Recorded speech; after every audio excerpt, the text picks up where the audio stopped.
Hey folks, welcome back to Guitar Wishlist. My name is 3-Chord Dave and today we're talking about the Kalamazoo USA KG2a. Yeah, that's what it's called, and it was in this book right here. You should check out this book, The 1001 Guitars That You Should Dream of Playing Before You Die. It's a very, very cool book. I've spent hours and hours going through it and I found out some cool information.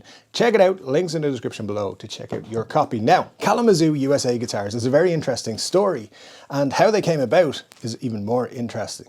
Now, of course, Kalamazoo first came to guitar prominence because that's where Gibsons were made, right up until 1984 in fact, and then that factory was sold to some former employees and they still make guitars there as heritage guitars. So there's a long guitar making history in Kalamazoo. So in 1933 and all throughout the Second World War, guitars with Kalamazoo on the headstock were made by Gibson. Yeah, that's right, Gibson made them. So after the World War II ended, they decided, right, let's just focus on Gibson. And in 1957, they purchased Epiphone with the plan to make budget level guitars for students. But there was a snag. They had these deals with dealers which kept them out of certain states and cities in the United States. They just couldn't sell Gibsons there. They needed to do something, so they made similar models under the Epiphone brand name and put those out. So that solved that problem. However, they still needed a brand for their budget level guitars.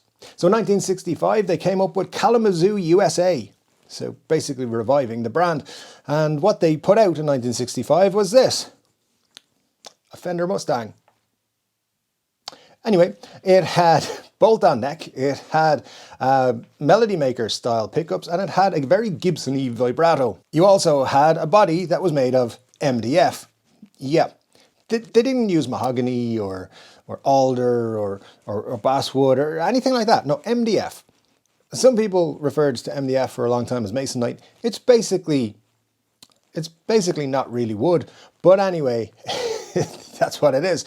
So these guitars were actually quite cheap, so they did sell quite well for Kalamazoo USA, I guess. So that was the guitar, and they came in 4 different flavors. So you had the KG1, the KG1a, which had the vibrato, the KG2, and the KG2a. The numbers indicate how many pickups there was in the guitar. There was also a KGB.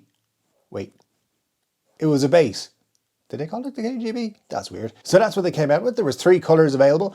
You had Glacier White, Flame Red, and Las Vegas Blue, which is a color I haven't seen for a long time. So there you go.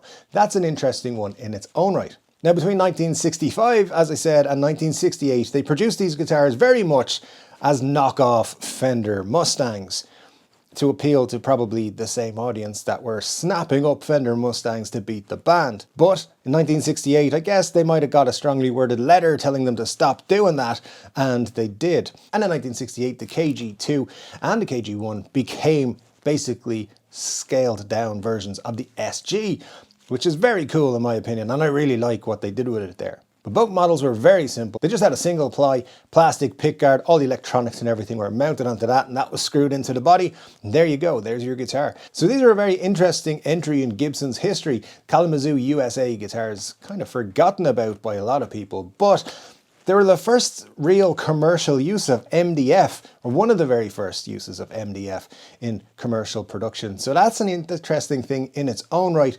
These guitars, of course, were student models, so lots of them got made, but despite the fact they have stamped serial numbers on the very Fender-y headstocks, as you can see here, they didn't really keep a log of them, and so they don't really have exact records of what was sold, what was made, and all that sort of stuff. So there's no real way to know how many are out there.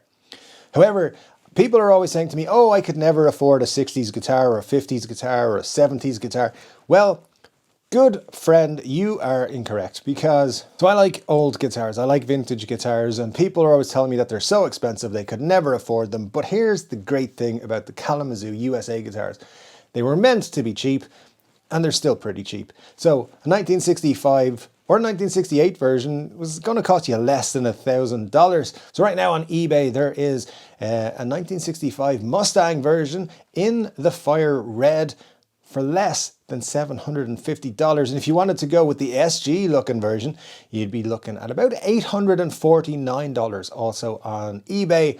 Reverb have not got them, or I couldn't find them on Reverb anyway. So there is another version on eBay, which is the Mustang version, but it does look like it's had some changes to it. There's a wraparound tailpiece on it. The vibrato has been taken off, so it looks at, and the wrong knobs are on it. It's a bit weird, but here's the thing. These are Gibson guitars. They were made in the same factory as the Gibson guitars were being made, and the Epiphones of the day in the late 60s. So it's an interesting, fascinating page in Gibson's history for me. Not a lot of people know about them.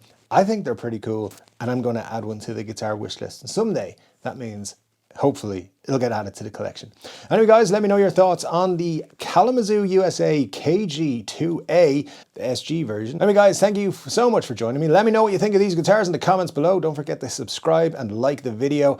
Make sure you're here for Guitar Wishlist next Monday, and don't forget we do 3 Chord Dave Live every Saturday, so make sure you're a part of it. And until then, take care.